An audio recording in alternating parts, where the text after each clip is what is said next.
Capage TV. Capage TV. Vidéo wana shoga la bossa ko tuna ngo vidéo ya itolo mona. Ezaka scénario to ndenge ni. Po shoka ba non eloko wana eza scénario. Ezaki scénario mais ezaki na bato ba critique ki balobi ke na luke lango basi apoto et puis nde na voyager boye mutu mutabeli sa ina. Te bon mutu onda za na ambassadeur te amoni ka itolo mo lelo ba peso visa ye bisanga na. Apanga na biso bana osala biso nde. Batombo liyo. Ba bwaka yo. Ba tombo ko ba biso ke ba obenda. Balobi soki o gagner vie na boye te o gagner vie na loketo. Biso bangala tu ba bisa biso bongo. Et puis bana bazaka pena ke non. Maman obenda. Ba obenda ye mo to fibo moko. Obenda ngo po. Exagé. C'est ça, c'est normal. Mais si vous avez dans la télévision, pourquoi Zongi avec ça nini na kende ki na biyo na visa wana na kende ki ayo okangi na ko soko go pass na analyse mbangu ozomona cela veut dire o yesko jour so moninga boy président non personne bote ta mo banzonzi ngo otala pour ça okende pour ça payer okende parce que soko okei okena monde na biso ngo oyo lelo na yepono akize baninga te mais monde na biso en soi basala nzambe bato nyonso lelo batala biso na spiritualité ba comprendre que ma bezali par rapport que non scène na biso vraiment makambo na biso vraiment en soi eza vraiment ya opola c'est-à-dire na bande ko négliger ba makambo susu oyo pasteur de la foi bande ko loba tant tout le monde kaka azolo banaye mais j'ai vu ça mais génération pesali bonne génération ezali mais non ebisaka na faire gola et ningi c'était même soit ah bali ba contre dynastie zaka ke non batu bali ba savourer sous wenge ya kala ba voix na ba belle voix wana et pas la groupe évangélique on dirait zaka tisiko na kineleka ekufa Marie-Hélène Kazwa kombo wana tonde bon kapache nga pena limbisa ngai naza pena lelo na pousse obeta masolo batu ngai na uti na groupe évangéliste cela veut dire ba vérité mususu tant to loba ngo na télévision et comment blesser bande ko mususu comment blesser bande ko mususu naza sous na besoin obeta les susu ba masolo ya na obeta les solo ya vie carrière na nga na groupe évangéliste oui parce que les groupe yango mutebimisinga lelo so to mataba avion to ko grâce tant so ki ambassade pe et aujourd'hui OK faire étrangère aujourd'hui visa et aujourd'hui passeport grâce à groupe évangéliste parce que belé peut ça succès dans théâtre tant super passeport et bien besoin d'une assistance médicale à Istanbul en Turquie, pas de souci. Global Tourisme Service and Business est là pour vous accompagner. Avec des conseillers et guides de santé performants, parlons plus de 10 langues. Global Tourisme Service and Business assure votre accueil à partir de l'aéroport, votre réservation à l'hôtel, votre prise en charge médicale et vous oriente vers les meilleurs hôpitaux d'Istanbul. Et pour ceux qui souhaitent se faire soigner en Turquie, l'agence GTSP facilite l'obtention d'un visa médical turc de partout dans le monde. En collaboration avec Balat Esthétique, nous sommes spécialisés en traitement dentaire, greffe des cheveux, opérations esthétiques et chirurgie plastique. Pour plus d'informations, contactez-nous au +9050 1365 32 36. Notre devoir est de vous ramener chez vous en bonne santé. Avec GTSP, vos séjours à Istanbul sont assurés. Vous êtes à Kinshasa, à la recherche d'un cadre au confort moderne pour vos séjours? Une gamme des meilleurs services pour votre entière satisfaction vous attend chez Ozanas House.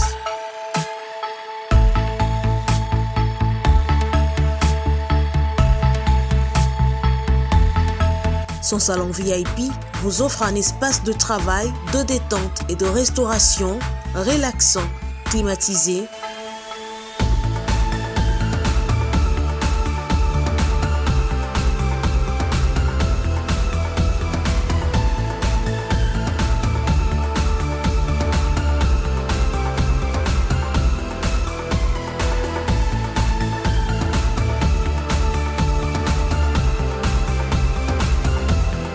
Et ouvrant sur un balcon qui vous offre une très belle vue.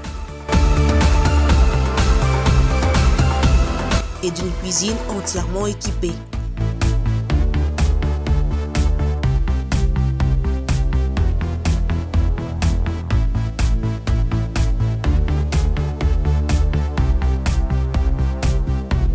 Sublimez votre séjour chez Hosanna's House. Avec nos chambres confortables, lumineuses, élégantes, donnant accès à une salle de bain bien équipée, contactez-nous au +243 99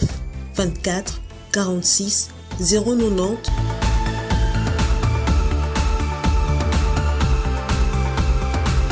ou encore au +61 420 513 456. Situé à Kinshasa au numéro 5 bar A du quartier Malandi 1 dans la commune de Matete, référence à Revodacom, un accueil exceptionnel chez Hosanna's House.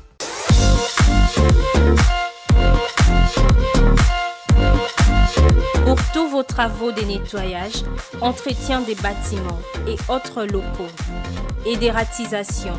nettoyage des véhicules, des transports, des vitres, ramonage, sans oublier vos salons et canapés.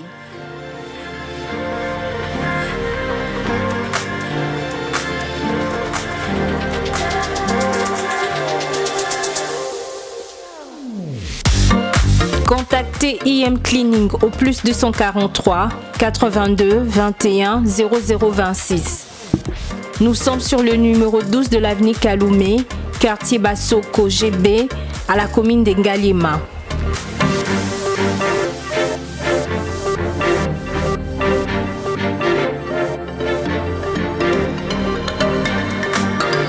IM Cleaning, simplement le meilleur.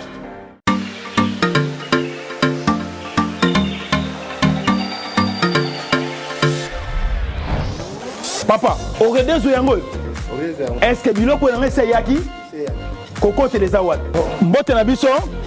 Mbote. Mama kapash. Yo posao. Ah na Oredezo.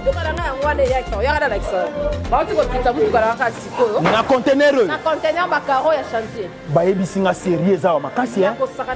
Ezapi na agence ya mbongo. Soko tindeli mutu mbongo pona kozwa yango eza facile. Kobosa na te Oredezo ezapi na flat hotel. Bino batu bovanda kalibana mboka polala na ba condition kitoko Luka Oredezo. Notre restaurant vous propose une exquise cuisine qui fait le bonheur de gourmands. C'est aussi une boutique de vêtements sur mesure au prix du prêt-à-porter. Papa bosani loko. Na bosani. Livraison à domicile. Nandaku na yo. Na ba petit colis. Baye kotikela yo. Presse ezali. Bino moko boyoki. Soki omonike na famille bozalaka na batama baby biloko ebungaka pamba pamba. Hein? Awa livraison à domicile ezali. Bakozwa bake kotikela yo tina porte ndaku. Oredezo soki oyaka te Kongo ngake kufa. Nous disposons également d'un service de sécurité pour toutes vos manifestations et un service de location de véhicules.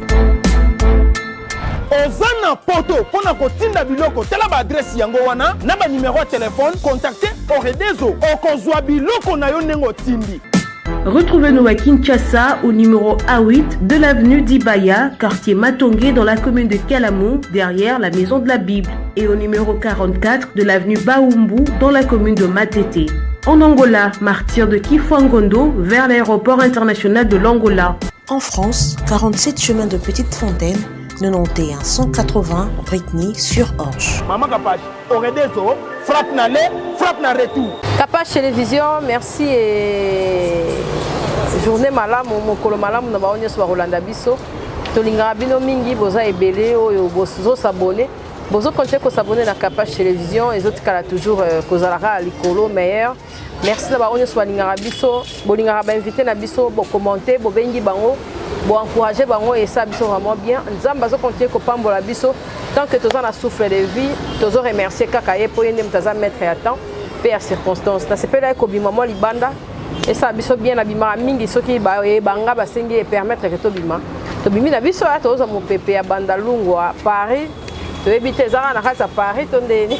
Qui ça choka. Boni. Ça va très On sait qui Paris. Ça dire non sentir ba blouson. Tu vois si. Na bi obi ke eloko na lele la ofralinga trop, c'est-à-dire émission nous en plaire. Merci. C'est-à-dire aux en particularité mo ya kosekana, c'est-à-dire kosekano comment ko exciter ba noko na ebisa, comment ça. C'est-à-dire on va tout balaka. Il faut ça les msusu moi système on a balabala faut pas exciter moi le wa mkuse mais il faut exciter ba tu na voix. Vraiment ici ça dit félicitations ça dit nzambe azo lokumu. Vraiment. Mais après ça on voit kitoko. Ouais on va bien. Oui, nzamba salinga grâce, ça dure santé siko zone kitoko. Napesi merci vraiment na pasteur Enex Mungu na nzambe na ndenge asali grâce pour nanga et puis napesi église mobimba ya pasteur Ernest na ba protocole nyonso na ba intercesseur nyonso parce que na niveau ba yambela ki ngai ndenge tout ça na bango vraiment to côté samba na ba profondeur napesi bango vraiment merci nzamba pambola bango vraiment nzambe santé vraiment ezongi bien napesi bandeko nyonso ba soutenir nga vraiment de loin ba ebangai lokola ve nga Bobo Richard Bokokoli motema ya Perle Joboke Anani Kodia Kade Sundi du 21e siècle, Jocelyne Anderson, joyeux anniversaire, na Jojo Kabouya, le millionnaire en kilotes, Fifi Miel, Istamiel, Mamadou Touré Stram, le vrai mannequin noir na Istanbul, Papa Paul Fikipo, FBT Misalande, Tricia Kia, Steve na boutique Sina, c'est-à-dire na Batunios, on va soutenir de loin, na Pessibino vraiment merci. La santé, ce que ça va. Bon théâtre. Théâtre. Côté là, ça va? Bon théâtre, depuis naïe, depuis tant on l'air naïe, moi mes missions des Alaka Karakola Tsake, non, je suis de retour à Kinshasa. Jusque là, on a bandit ma tournage, c'était parce que Nazaki malade. N'avons jamais aucun tourné, santé correspond, et bandit correspondre, c'est-à-dire, et bandit correspondre plutôt, c'est-à-dire, il y a un moment ici, si Dieu le vendait, on a démarré à la tournage. Et pas le groupe évangélique, on dirait Zaraka, qu'on a kiné. Marie-Hélène Kazo, combo en attendant. Bon, capable, je n'ai Limbisangaï, Naza Pena Lelo, n'a poussé au bêta masolo. Na sali constant. On les a battus. Non, combo, on dit combo. On a un groupe évangéliste. Cela veut dire la vérité, nous sommes tant que la télévision et comment blesser Bandego Moussous. Ah, ok. Comment blesser Bandego Moussous. Naza sous la maison, Robert Alessou sous ma solo, ya na Robert Alessou ya vie carrière na groupe évangéliste. Oui, parce que les groupes yango mutebini singa. Les lots de Romo Mataba avion, Romo grâce tant ceux qui ambassade et aux affaires étrangères, aux visa, aux passeport. Grâce à groupe évangéliste parce que bah belé peut bon ça succès dans théâtre tant sur passeport et bien ok aïe bipété bazar visa bah bien ambassade mais azana succès na ça dit surtout grâce wana le groupe évangéliste et bimisa ngai et fulangai et pesanga chance wana na reconnaissant na groupe évangéliste alors bah combo ya bandeko mususu na lisu ko beta na télévision parce que et comme il aura son attaqué combo bateau et comme il a clan moko boy lokwa na utaki voyage ok et puis si lokwa neti clan moko boy ba tout mona kenyo suna komi koloba et comme lokwa orgueil et comme lokwa synonyme alikamo boy moni na lingi vraiment ko beta ba komba ba tout et puis la lingi plus ezalanga so na cité na go cité mais na lingi vraiment ezala vraiment profondeur ya il faut y rappeler question na ranyo so mobimba na tout dans est-ce que au joueur lisusu na kati ya ba groupe ya bato bozana bango kala ba sollicitara yo atela pour la ba coaching tonel non bato kala to bana jouer na bango boni théâtre on peut en soi les arnaud sur na vite et là on sur na vite et ça nango déjà ils ont ouais na ndinga ba écran même na ba bilo na biso to sala na ba YouTube na ba nini et ça nango sur na vite c'est-à-dire kala on a le bar chaque fois sur retourner 10 épisodes mission de l'évangile c'est un nombre maintenant on va $750 au moins 10 épisodes film mobile maintenant on va $750 mais les autres sont dans 50 comme dans 100 et coquille ils ont permettre ngaté na sala na sala marama minene lobby ça dirait permettre ngaté ils ont pesa ngai ils ont pesa vraiment vite cela veut dire on te le théâtre les sont na vite et kufa nango et kufa par rapport à nous même des tobo mamusalango parce que haine et comme liboso bola mo ils ont ici komoni yango moni moko banzonzi ngo otala pour ça okende pour ça payer okende parce que ce okei okena monde na biso ngo oyo lelo na yepo na akize baninga te mais monde na biso en soi basala nzambe bato nyonso lelo baotala biso na spiritualité ba comprendre que ma bezali scène na biso ça opola adi na yete pour na critiquer bato na yeka ke non toujours solo là par rapport que non scène na biso vraiment makambo na biso vraiment en soi eza vraiment ya opola eza vraiment ya opola c'est-à-dire na bande ko négliger ba makambo susu oyo pasteur de la foi bande ko loba tant tout monde kaka azoloba na ye mais je vis ça ok na comprendre ça dit na ibisa bande ko nyoso bazo sala théâtre bande ko na biso bola na nzela nzambe nzela nzambe ozala fort pour la vie na biso surtout soto la nzambe te alors dans une année 2 ans tout le monde a bamaka mususu oyo kolanda bandeko oyo bazolinga osala nzambe te et puis bandeko baozala derrière mabe pour bosala baninga mabe bino bomona ngo bien pour lelo bomona ngo esengo mais lobi plus tard mabe nde ekomela bino na ndenge mabe et puis succès oyo toluka na ndenge ya bien te plus tard bomona ngo boanoleka inaperçu obaloba ngai mutu na salanga eloko moko boye toyiba sute parce que okendaki na ndenge molili yango na osenga na bandeko na biso alors makambo message de la foi lobaki il faut kotia ngo na misala bomona ngo eza eloko osakana te surtout na monde na biso et puis bafane na biso baza bato balingaka biso et puis il y en a quelques-uns aussi baotisa biso baartiste na erreur c'est que biso tosala na télévision surtout bafanatique bazokende na bakulise baokumisa yo kende loba yango soko osali yango moto osali yuma yo nde makambo na biso to na succès bien sûr mais ozobosana ke bango baotisa na erreur lobi obebisa banzela moko et puis obebisa barelation na yo na bandeko mosusu c'est-à-dire moi message na nga moki na kokopesa yango alors zone na biso ya théâtre vraiment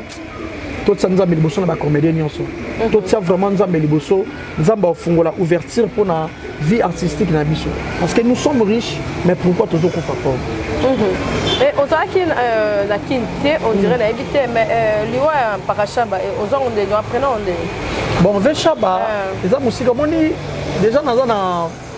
na combat wanga na bundaka lutte contre la pauvreté ya baartiste comédien toza association bomoko tosala yango mpona lutte wana si naza na kati ya association bomoko c'est-à-dire tosala association wana mpona lutte contre la pauvreté ya bacomédien koma bagroupe baza baleki biso na eloko te mais bazokoma riche na télé dramatique na théâtre tobengaka banigéria soit disant bango balanda biso lelo bakomi bamillionnaire biso tozongaka asi pourquoi tokotia mpe baspiritualité na biso ya malamu tokotia mpe baspiritualité na biso mabe mais pourquoi même tokotia baspiritualité ya mabe yango ata tokotia mpe baspiritualité ya malamu yango pourquoi tozokende de l'avant ozomona cela veut dire yango ntango nayokaki liwa ya papa Chaba namonaki yango normal parce que ekomi momesano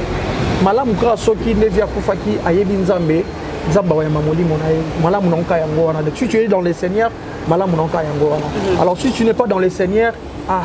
wana etali mutu na mutu c'est-à-dire esalaki nga mpasi etant que vie tozalaki na ye et puis si tu tournes déjà faut se souvenir ce qu'on a filmé mais tu tournes déjà na Veshaba et puis naza petit oyo ba vie balingami même ba vie na ngelombe ba vie ya Nimos papa ba vie na ngai nani ba maman Maliosombo ça dit son akenda ndaka maman Maliosombo ata zate na liaka au moins baza petit oyo balingaka to puis balingaka pour nini naza courageux et puis naza respect envers bango na respecter bango parce que bango batigeli biso libele lelo ya bien voilà bango batigeli biso libele o bien biso pe to accueillir bien mais lelo biso pe to éviter génération zo ya biso to tigela bango libele c'est ça on sait déjà combien d'années na carrière lelo na vraie carrière na ngai lelo 23 ans de carrière. C'est-à-dire que les 23 ans de carrière, ça dure 23 ans de carrière avec succès. Ça veut dire qu'il y a un groupe qui a une carrière à Moutou et des marara jours bandi prennent la télévision des carrières de bandi. Parfois il y a un groupe à Mickey, non, on bandi aussi la succès des carrières de bandi. Il y a un bandi aussi succès. 23 ans il y a visibilité, il y a télévision, il y a des carrières là on a dit que 23 ans de carrière. Pour cela, il y a une carrière vraiment. Il faut que âge na botama parce que théâtre est inné. C'est faut que carrière nanga on a âge na botama déjà carrière nanga. Mais carrière où il y a télévision, il y a succès, c'est 23 ans. OK, lelo ata ba dire na yo amutanga pe akala, toza déjà to umeli déjà. Place moko ko sola na yo mona pe ke shoga ya kala na sikoyo. On dirait expérience moko e fandi pe ma solo et comme les elo étape moko leki de changer yo to koumela rande toloba ke koumela pe école sambu non ba étape to le na vie et ba que c'est la biso expérience ce que vous na bo moto et ba chelo expérience c'est-à-dire ma be mo so ekomelo na vie lelo ni bolambo mo ekomeli yo et otinga lobi osala bolambo soki ma be mo ekomeli yo et otinga osala effort lobi ma be ekomeli c'est-à-dire et pe ça rasiko comme ça moto comme soki na âge mo ekomeli comme na sagesse pe soki la sagesse sur eleki atoza yi mayele te et comme ma moto d'intelligence au moni cela veut dire que nga lelo nazokola naza na bana na boti et puis bana nga ba olinga te dans la toujours dans na bambriema et puis betapo to leki et puis bamboko to wuti eza bamboko ba éduquer biso autrement cela veut dire que non oye na mboko batu kuluna ezalaka te babetaka mwasi te baswanaka na nzela te et puis téléphone sozo solola nango eza secret ya yo na moto bosolola biso alors Cynthia Madesebeli ozomona ça veut dire oza ko indisposé bato nyonso baza na posa pete ba li solo no wana ça dit toi prendre des babilo comme mo école ici bato et puis tant que tozo banda ko na ba pays étranger le problème est nini ba biso ke fin du mois il faut foutre ndako bato eza téléphone ba ke CPI joli kabelo neza bo moi pena limbisanga na refuta moi wana bango ba yebi makambo wana ça dit il faut au bunda au futa mai au futa facture au futa gaz au futa wifi au futa tout wana cela veut dire tout wana ezoya na mutu il faut écolisa yo omoni alors tant que ekolisa ngala sagesse na intelligence on ngala ko manango il faut na partager ngo pe na bato ba otalanga ba mona ke Christian Shogo azali na 20 ans maturité azanango azali nango la fois passée yango ta komi nango lelo donc ça dit il faut to pesa la message exactement tant ozokolisa ne buzoba non tant ozokola il faut comme na sagesse parce que lobi Christian fois bala son atlati alliance ba lukanga lobi parrain ozomona na parrain on a la sagesse et puis voilà et puis le lone tozokola boy to yebi lobi tenzamba o préparer les biso lobi camarade no mo akoko malobi ministre ayebi ke camarade nanga o azaka na sagesse da benga ta conseiller nanga ozomona mais ceux qui n'ont aucun égard na lipo et puis ba fanatique batala la biso pe ako popé solem souper toi na hôtel ya joli kabelo boy CPI akoki kopesa pe abi shoga na pesa gérance ya hôtel na ngai talelaka nga gérer ngango pone na monelaka mutu na yo omoni cela veut dire tant ozo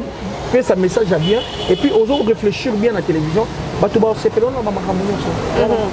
Merci Christian to ke voix qui te retrouve et c'est ça et comme vraiment on a vu na carrière no ba ke il faut na sala to sala ngo to za mambo ebele oyo na no salité du carrière 23 ans no ya non na sali lo ti non no to salité ba baye minini to salité nga pe na sali lo ti non la sali lo ti Cynthia na vie carrière na sali oyo na otala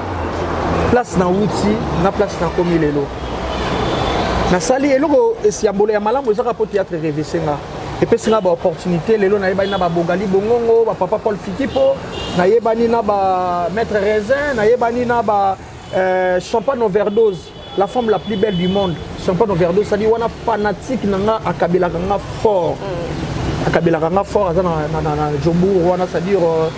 personne autant que perdre mobile na ye personne courage champagne overdose ça veut dire que ça la relation na bato wana nyonso qui me signe des tellement di mabange les qui nzambe encore artiste musicien théâtral mabange les qui me signe des questions ça dit idée qui mira bouquet ça dire on est na salité cela veut dire faut na sombela bana na lopango na sombela bana na mapango ata moko ne fisika te à 5 mètres ba pota na ngata ba puna na batonga likolo kuna na bundela bango yango ezala na no meilleur souvenir ya vie na pour mes enfants ba mona ke papa na biso azaki artiste na carrière na ye atikata ne fisika souvenir oyo ça dire eza eloko ngana na salité yango na yango moni nazo se battre jusqu'à la fin pour na sunga bana na ngai lelo soki biso ba parents na biso so tali bien ba génération na biso ba parents na biso ba soutenir biso vraiment penate même na kotanga na biso to sali be fort biso moko mais bano biso to boti to lingate ba zwa souffrance ya biso to mona kitanga musu to tanga na ba EP1 to lingape mo bana nga batanga pe lokwa bana ba ministre batanga na ba la source batanga ba place mo boye ba sévigné batanga ba place mo boye o ba okuta na lobi na ba relation na bana ba ministre wana au moins c'est dire souci na nga vraiment za ngwana mais nanu na sali o na za na besoin te mais na ebité lokola nzambe apesa nga souffle de vie apesa nga grâce na ebité un temps félicitations à Duce au monde libala ouais félicitations à mon frère Abali OK félicitations Duce Kapanga tu salues so bien tout monde qui mariage na yo nzambe apambola bino place bozali et tout et puis félicitations à bala nyonso félicitations pe bana papa Henri azan siko na Belgique papa Henri mobala azan na Belgique na yebisa yo papa mate akanda ça dire que na minute bana Belgique aketa la bambuma aketa bambuma Belgique bambuma to yeba te so ezala yantaba so ezala ba tu so ezala nini me ba komi so ka minene to yeba te pourquoi ba tsala bambuma na yango biso nyonso foto ko to yeba bambuma na ezala nini ezala ya batu yantaba ou bien ça rali bambuma ça dit ba tout bazo le laka bambuma moni bambuma moni ka bambuma ezo ba to Adam na Eva baliaki yango wana ou bien ça bambuma nini c'est-à-dire papa Henri mobala la lendo na pesi mo te peut aux na Belgique en Suluzolo les fantomas massa na ngai Fatou Miracle madame Morobien humble sage Mayele toujours dans l'Osambo papa maman ba Zagombila maman ya ba Jennifer ya ba Archange Fatou Miracle bambote no place aux OK Fatou la place bambote na ka pekala Fatou Miracle bambote place aux ali Fatou Miracle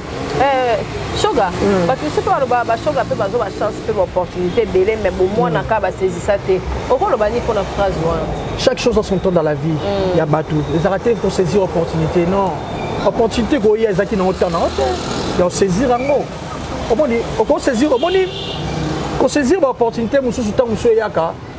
ezalaka dans et comme eza vie gigolo ou bien kindumba exemple ba excuser ata musu na koma na point wana ça dit même sous basi musu ba mane ko landa ba shoga oyo exemple a landa shoga na kuta na opportunité même so pesa nga balak au kabilanga eza mbongo na ye eza tiki mbongo mutu na zo pesa nga ifo ngai koma ya ngai na koma na ona saisir ba opportunité et puis exemple ba fille apoto ba bane ko landa biso ba ya danga oya na mukanda na ye oya na ote pa pesa na mukanda wana pona kene nango eza ba omona biso ka to tambura na nzela succès na ola ta bilamba bia opesa nga mais le muso na projet d'avenir te auto ko uzala na ye oya le musuka po ashina nga nzoto nanga mais il y a des opportunités mususu pe ya quand même na vie ya mutu batu tu ba ye ba retenir na vie ya mutu chaque chose dans la vie est temps okoki kozala soki ndeni mais soki tano epesa meki okoma mokonzi okozala ki riche na ta moko boye okokwea mais ta musu oyo ya nzambe ntango eyaka omona okoma stabilité mo ekoma okomi kosaisir sikoyo mbongo na nzambe apesi c'est-à-dire na vie ya mutu nyonso eza temps ngai makambo nyonso ekomela lelo so ekomi okoma temps parce que opportunité na zwaka wana ta musu ya bato banayi komona bango baomona mais kati na nga bayebe ete wana na omona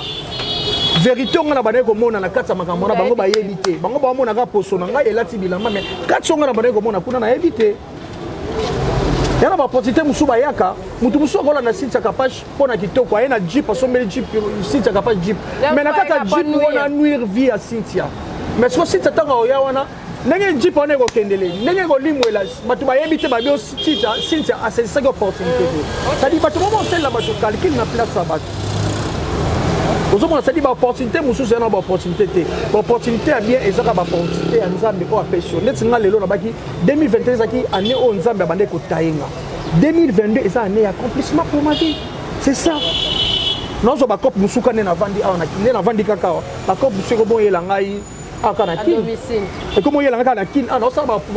va publicité mususu car na kin quand na vanda mais tant mususu na Istanbul na na zo moto mais na zoni ki sasa nzamba yebi le pourquoi a otaye moto alors na ngina senga na batu nyoso bolinga ko juger batu te bolinga pe su ko juger batu te par défaut ozomona toza batu to betsa mama baku et puis ba fanatique ba comment on mona ba comment plus intelligent que nous parce que ya otala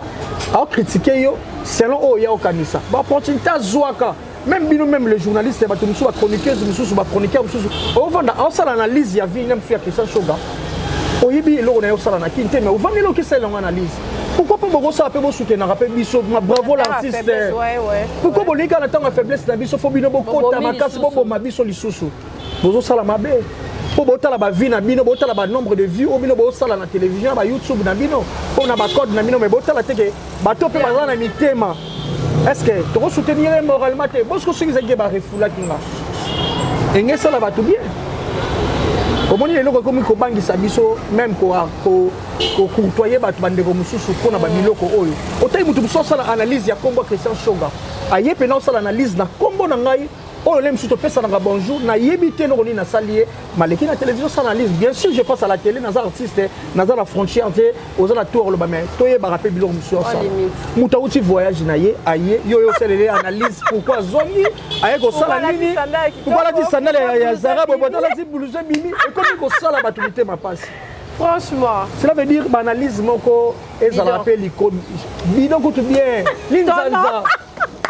Linzanza tonne ko beta tam bou linzanza bang bang cela veut dire na bilengi mso tala ba sur la télévision zate yango to ko na so ba faba yango le na le kana émission ba to batinda nga pe na ba nani kodia ba Sandra Bicento ba yebisanga ba bi Shoga so lingo le kana émission le kana émission ko ba site capage le kechu on a ba franchement les cas de mission aux à la poser pour les cas de mission bande comme souté là ba tout so ben pour émission dans ça la terre pour nani na mona ke ozaki des autres émissions mo critiquer kinga siko luka siko okoma soupir nga to ça l'émission mo linga ko se racheter non tout tigala na point wana vraiment ouais ça dit tout luka ko garder ba relation bien na bandeko ouais pour les qui émission sali analyse na yanga ya mabe ata na sali kama kitoko nde na uti voyage boy to di ko l'exape na bandeko mususu nini vie ezaka te pokene okene na mboka moko boye osalaka bani il faut salaka bani po ya Kinshasa ozomona ça veut dire okosala pe 2 mois mais nzamba pambolo na 2 mois na oye pe na vacances pe oyo so pe mu pepe kini ke na kini pe na vanda ki ba moya kini beta kinga na otala famille na vanda na bandeko na tokutana na ba Cynthia tokutana na ba nani oyo tokutana na ba Francis Semai tokutana na ba Matika Songo et ça la bien mais siko yo leke na télévision pourquoi zongi ayeko sala nini nakendaki na biye nao visa wana nakendaki ayo okangi na osoko go pass na analyse mbangu ozomona cela veut dire oya siko jour so moninga boy président non personne bote ta na biso kendo so na télévision que ça ba analyse na yo ozomona bilo musu ba rankini mususu et comme ko bota malamité mabatu eso ba boutir na rien analyse tango ngo ça bo sala pe ba analyse moko ole bo sala ba analyse ke o e bakata sala ki boye o da rotango suko manani o irsil pechanga sala ki boye bo luka bilo mo pona nini mo comparera biso na ba gou bo sala analyse moko shoko bandi théâtre kala 23 ans de carrière oyo sali ozana nini tala gou nde alekio e ko sala nga e pesa nga passe e pesa nga force na bo se dire et non ya ba biloko mo bo sala biso analyse ya ba polémique moko o nani bo sala ki boye nani bo sala ki boye o leki de émission yango tolo ba cité quelque chose émission les en polémique na mona bo sala ba analyse ki to na la fille a réfléchi ça bien Malika elle réfléchit très bien mais so talié na télévision o mona ada batumi balé mais ça na batumi so tali bango mais mbo akosa ozomona otala na télévision mais obaye na télévision selon ye amona ke batwalinga bon non makele na matoi babaye makele na matoi choka to ke na biso na osilisa déjà to moni pe ba jibe na wera batu take na ngai zambi yo za ebonduli bampaka basangani c'est ça le ndeli ko na photo ara biso de génération wenge oui biso de génération wenge eza mais elengisa génération sikate ke bapaka basangani mais génération mpe ezali bonne génération ezali mais naoyebisanga na affaire egola eningisa te lemso mona balingi bacontre dynastie te balingi bacontre dynastie te eza kaka no bato balingi basavoure susu wenge ya kala bavoix wana babelle voix wana wera nde tobandeki koyoka ye pembe na jibe pembe na le makaba pembe na blaise bula ndenge Kinshasa kaka boye wifi te kozokende ozotala te makanisi nyonso oyebi te libako existaka pepele oyebi te wifi te otala makanisi yabe oyebi osalike libanga yala kobeta mpe libako omona Kinshasa bato baokende c'est-à-dire eloko wana eza plaisir na biso génération wenge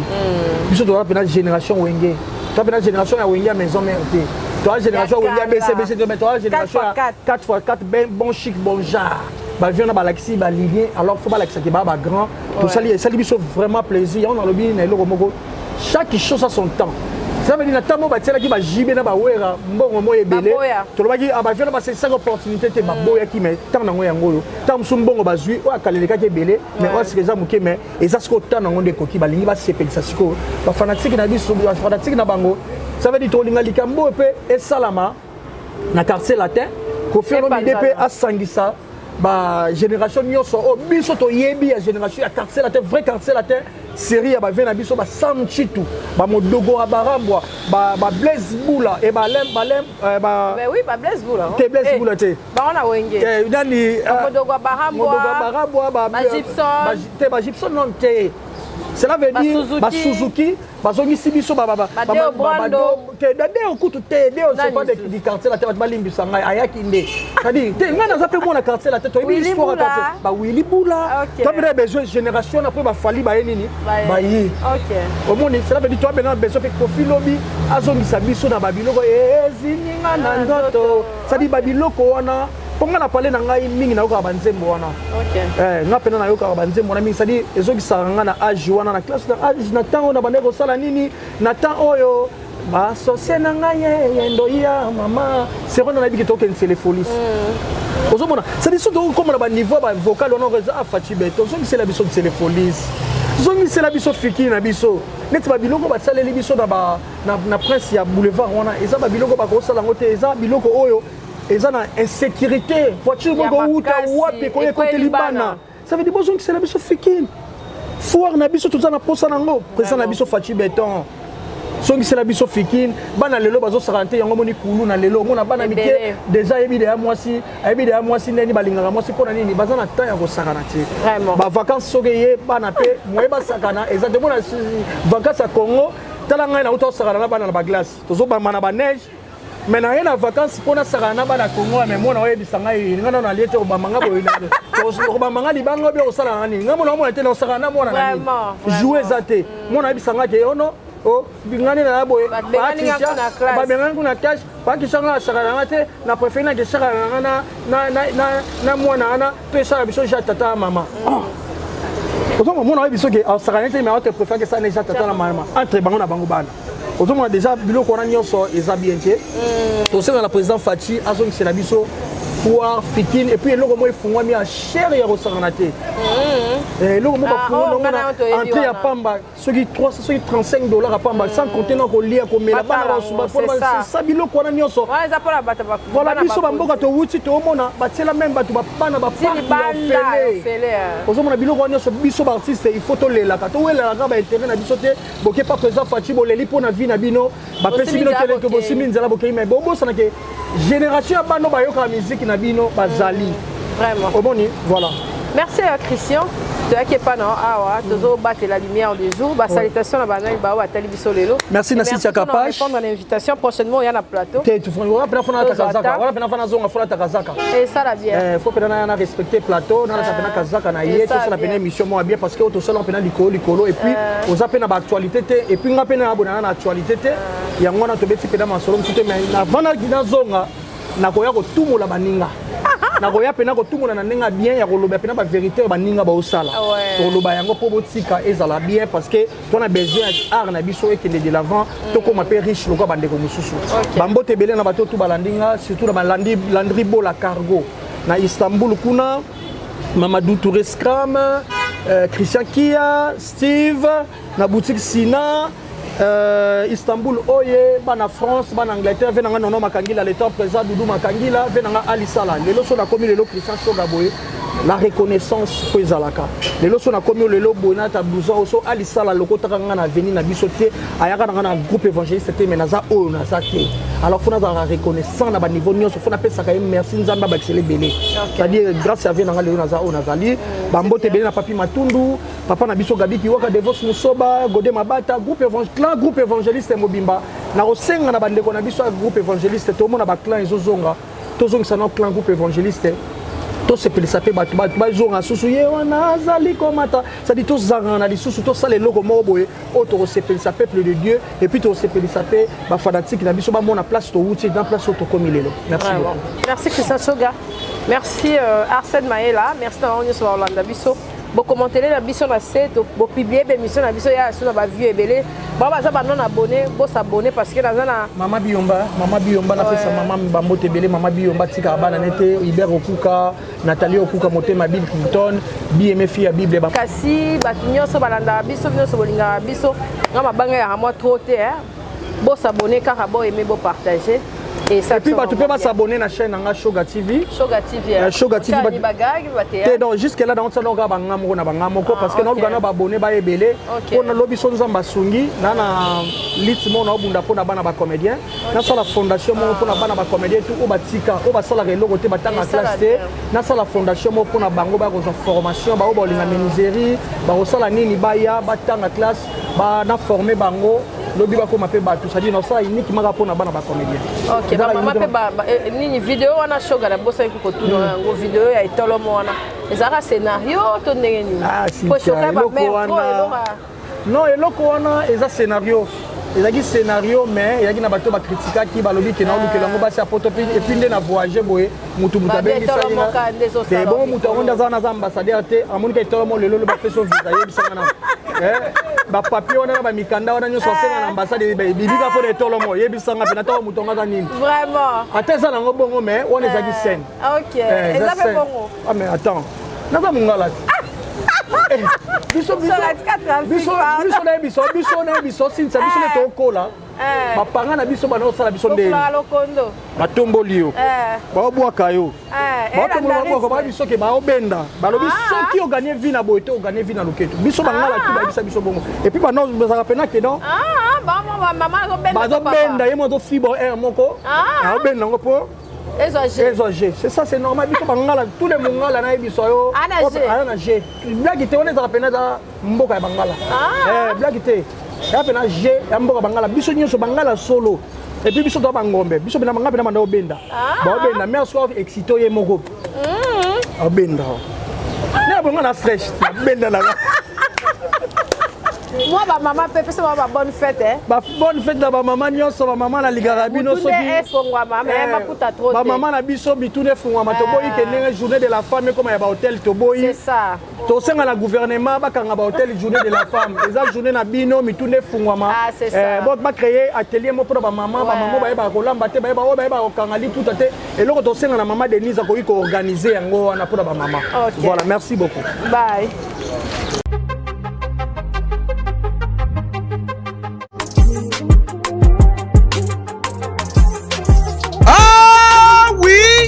Lelo na Kinshasa ezali possible peu facile ya kozwa bourse d'études bona kokende kotanga ya orphelin partout oyo olingi na monde grâce ya bandeko ya agence de voyage Eric Travel numéro 1 na masolo ya voyage awa na RDC bakosa yo te moko te na terrain oyo ezali kokumbama epai ya ADG Eric Mwamba Nzambe pe numéro 1 na masolo ya prise en charge awa na RDC papa maman ndeko ya Kinshasa pe ya Brazzaville tala ozali na mwana oyo azali diplômé pe olingi akende kotanga na mikili ya poto opportunité yango oyo epesameli bino agence de voyage Eric Travel ememeli bino ba bourse d'études ebele mpona kokende kotanga lokola na mboka ya Chypre oyo ezali pays d'Europe na $1900 ya pamba oza mobimba na bourse d'études complète oyo ba démarche ezali kaka kosala 5 jours ya pamba pe bazali kobeta yango dada okei kotanga ya ofele pendant cycle mobimba na ba université ya minene ya mboka ya Chypre. Bana Kinshasa bana Brazzaville tofongoli masolo ya ba bourse d'études donc eza possible lelo ozwa bourse ya Chypre où ezala $1900 tosaleli ba dépense nyonso ba démarche nyonso tosaleli du début jusqu'à la fin ozwi visa avec la possibilité ya kodefa billet en crédit famille d'accueil déjà tobanda yango kala tokoti sikoyo na Chypre donc famille d'accueil eza mobimba toyambi yo à partir aéroport tologe yo makambo nyonso bino ba étudiant bino ba nyonso bosilisi bozwi diplôme d'état année oyo et à ne pas oublier bino bato boza la difficulté à passeport tolobaki yango déjà depuis 2019 donc eza possible na bagence Eric Travel nyonso na basiber café Eric ozwa passeport ya nyongo ofuti $50 tosaleli yo passeport oetikali ozopesa yango maleme surtout bino mpe bato boreva kobeta deve loterie donc boya déjà kodefa passeport pour profiter na ba offre oyo donc toza wana pona ko servir bino okanisi esili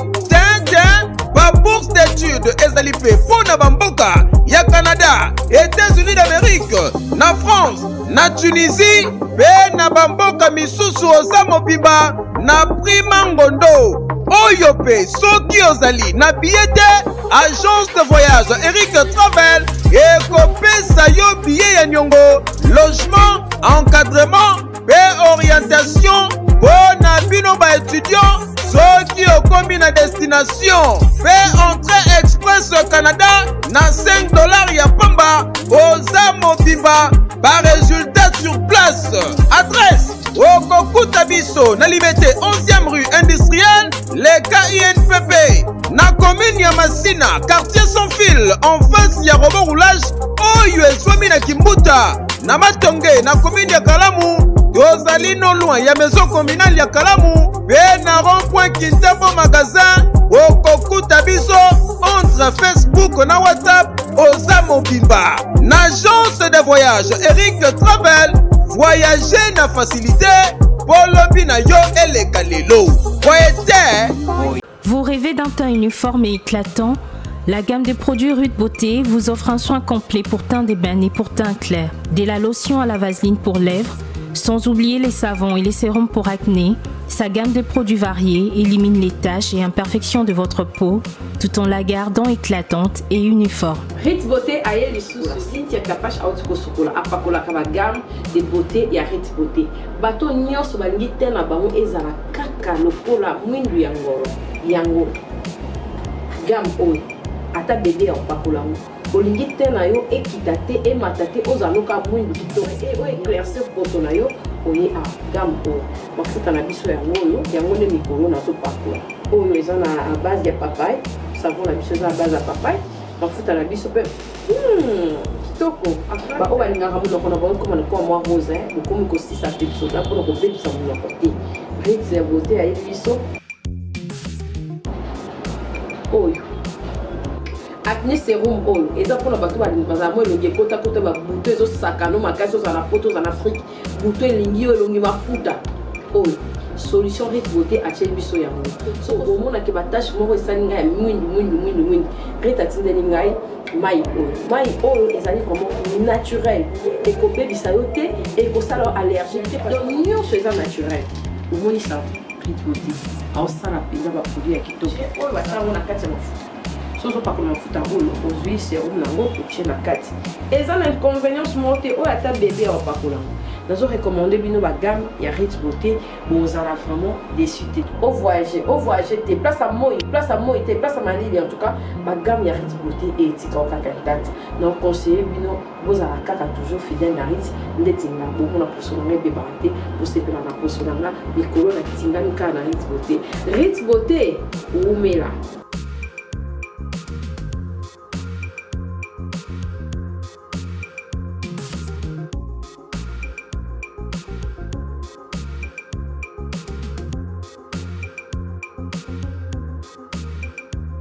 Utilisez-les dans vos soins quotidiens pour un résultat sans précédent. Fier de ma peau, fier de Rude Beauté. Sly with Rose vous offre ses meilleurs produits, les robes de soirée,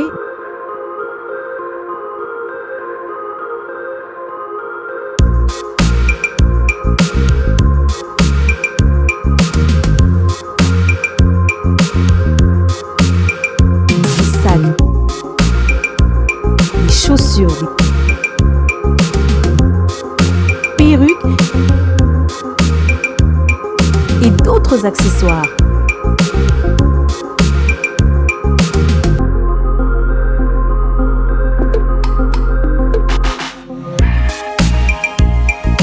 Nous sommes disponibles partout dans le monde, 24 heures sur 24 et 7 jours sur 7. Pour plus d'infos, contactez-nous sur +614 70 68 51 65 ou sur nos pages Facebook et Instagram. Sly with Rose. Kapage TV. Kapage TV.